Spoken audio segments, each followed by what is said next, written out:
Hello, my friends. Welcome to the first ever episode of WWCHEESE. I am your host, Papa Cheesy. Now let's get to it. It was an event filled with all the hype and controversy that can be expected to come with the territory of professional wrestling. WWE's The Greatest Royal Rumble. Saudi Arabia decided to give WWE a shitload of money to put on a show, so WWE went all out for this event with fireworks, all the bells and whistles, a grand stage, you know, essentially all the stuff that we don't see on Raw and SmackDown or half of the pay-per-views anymore. There was, however, one worrisome stipulation. None of the women could perform. In fact, none of them could even be present, backstage or otherwise. They had to sit at home, and they could not wrestle or even attend the event. So this show, that currently claims to be going through a women's revolution, decided to not only host an event that would go against that very concept, but did it completely willingly. Now, on one hand, sure, this is a very bad thing from a PR perspective, but on the other hand, this is a show where grown men pretend to hit each other for belts that don't mean anything, so for $200 million, sign me up. I want to make one thing very clear. I agree, women should have the right to wrestle in any country across the globe. In fact, WWE just put on the first ever women's match in India not 6 or some months ago. But you can't build bridges by burning them and putting up a wall. And I think that with proper discourse and the right language, Saudi Arabia can one day allow women to pretend to beat up each other. We have reached a point in society where it has become okay to be partisan. And to be honest with you, I find that incredibly weak. To say that we'll close off entire regions of people over a few flaws, some of those flaws the US has no right to throw stones about, is just ridiculous.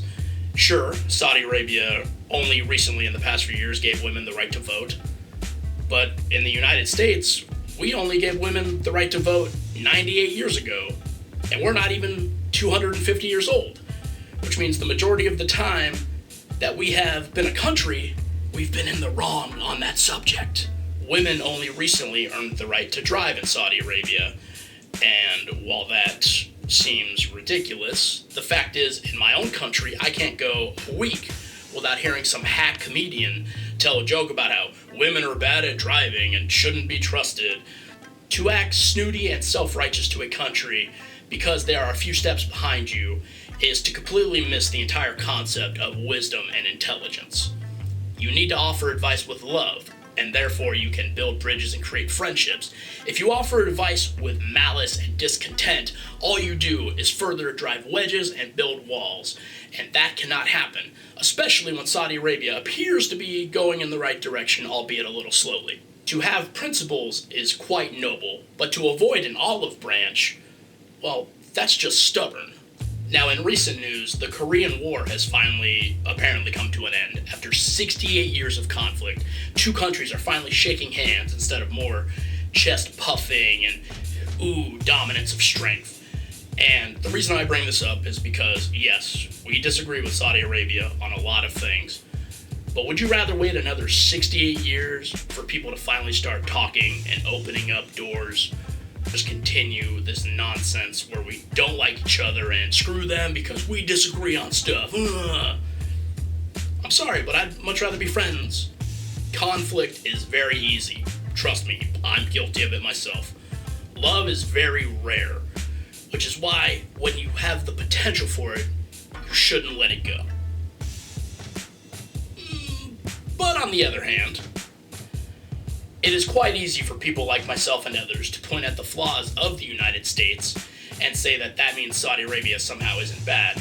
But the fact is, the majority of the flaws of my country are in the past.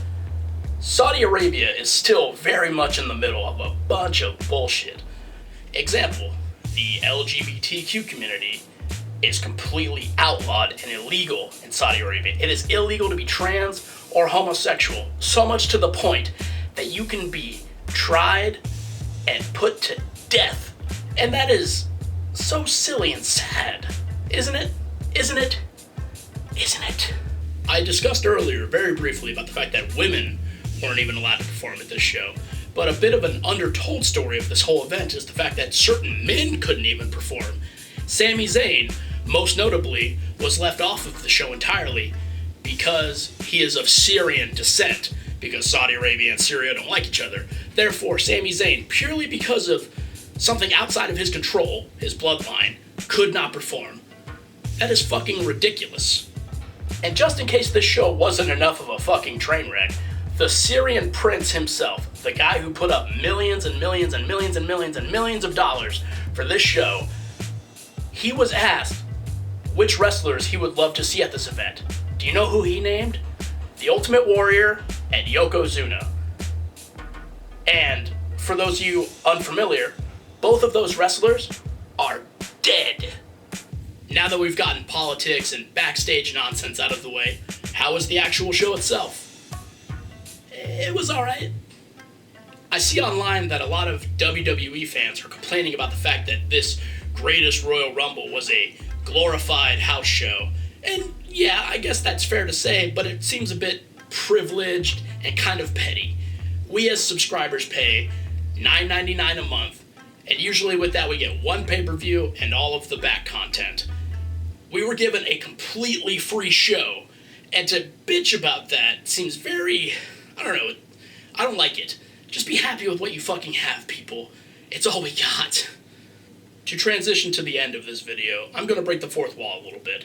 I've spent the greater part of last week setting up a new studio. If you couldn't tell from my first few videos, it was very close and claustrophobic.